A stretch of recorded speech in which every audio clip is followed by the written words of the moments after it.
There are hundreds of amazing tutorials for miniature food, but most of them involve using polymer clay. Now, don't get me wrong, I love polymer clay, and I've made lots of miniatures with it before, but it can be a little intimidating and it isn't always the easiest medium to work with.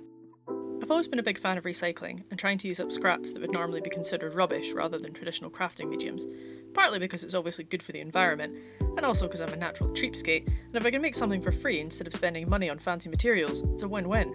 As a result, I've learned a few useful techniques for turning random household items into realistic miniatures, and I thought I'd share a few today and show you how to make some pretty damn tasty looking wraps.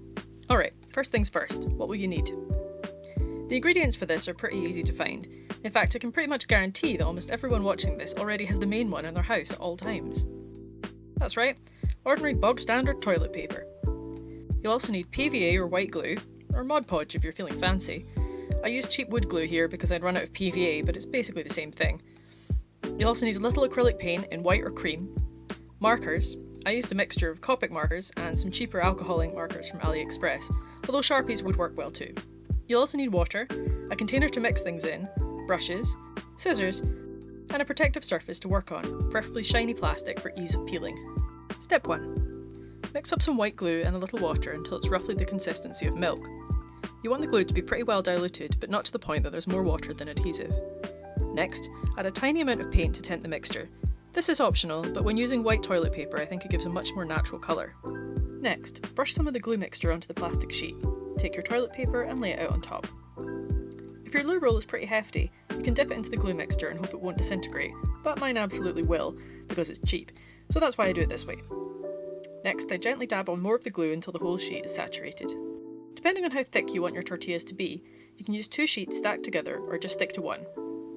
Now leave it somewhere warm overnight to dry completely. Once fully dry, peel them from the plastic and get out your alcohol markers to add some of those classic brown spots that are so distinctive.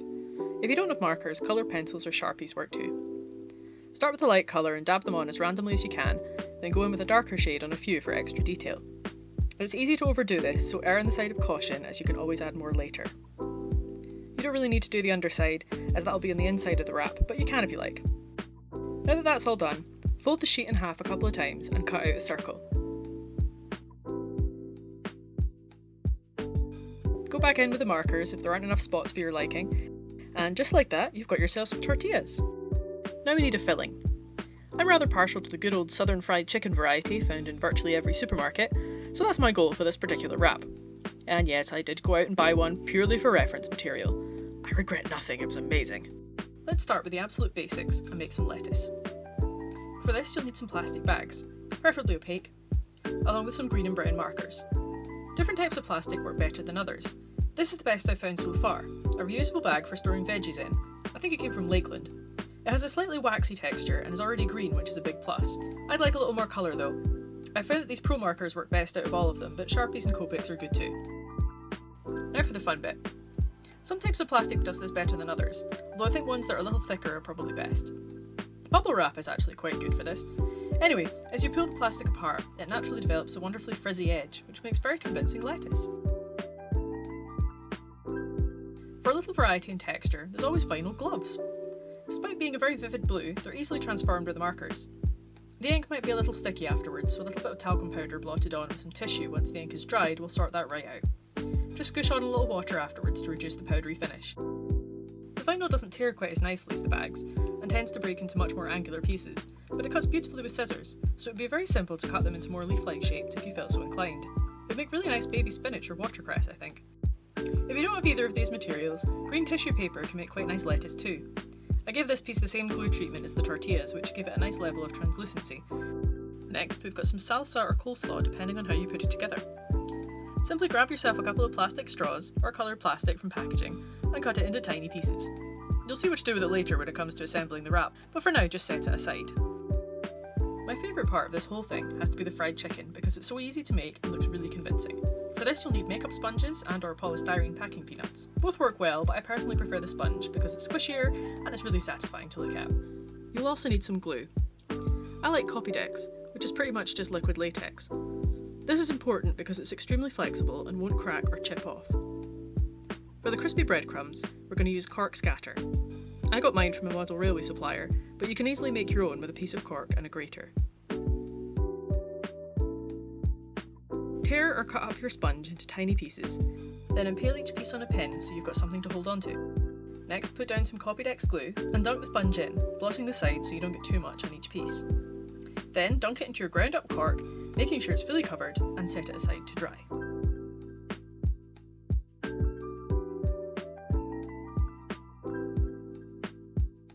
If you can't be arsed with all of that, just dump everything in one container and mix well. You just might have to repeat the process later to ensure everything gets covered in cork.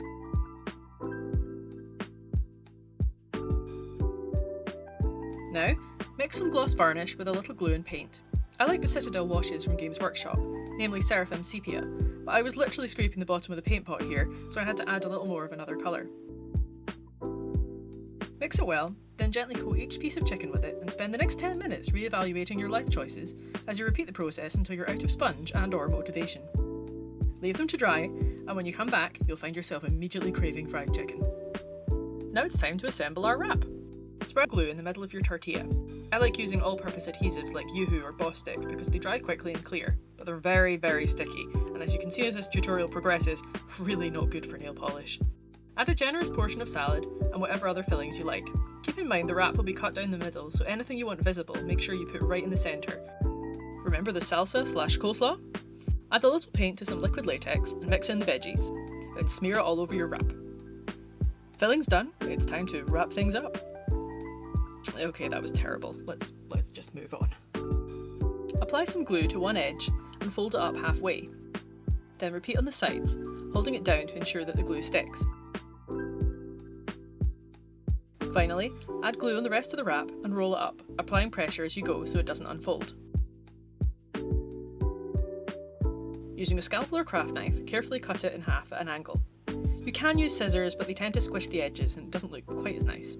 Ta-da! One finished wrap.